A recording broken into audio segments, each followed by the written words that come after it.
16 সালে হজে গিয়েছিলাম। কাবা শরীফের ওই যে রুকনে ইয়ামিনি যে জায়গাটা দেখি, ওখানে একটা লোক বুড়ো মানুষ ধরে কাঁদতেছে আর বলছে, আল্লাহ আমার মরণ দাও, আমি আর দেশে যাব না। চিন্তা করলাম, আল্লাহ এই মুরব্বী মানুষ এত কান্নাকাটি করে। পেছনে হাত দিয়ে বললাম, মুরব্বী বাড়ি কোথায়? বাংলাদেশ। বাংলা শুনেই বুঝেছি যে মাল দেশের। কোথায়? নোয়াখালী। নোয়াখালী মানে? আপনি এত কান্নাকাটি করেন কি? বললাম আমি মরবো, দেশে যাব না। এখানে আল্লাহর ঘর আছে, নবীর রওজা আছে, আমার দেশে কিচ্ছু নেই, আমি মরবো। ওদের ভাষা একটু টানা টানা, বলছে আমি মধ্যম চাই।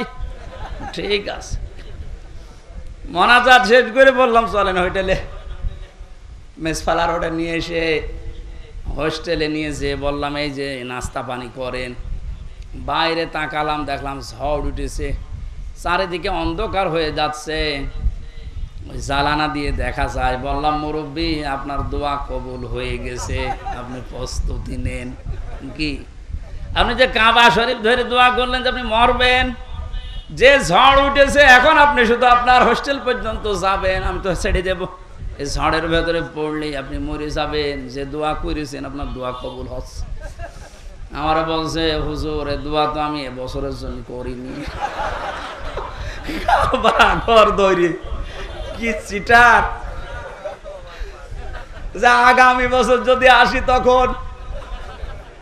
17 সালে গিয়েছিলাম হজে, 17 সালেও গিয়েছিলাম কোম্পানিগঞ্জে, নোয়াখালীর জায়গায়। মুরব্বী এসে বলছে, হুজুর আসসালামু আলাইকুম। কি দাদা আপনি মরেননি?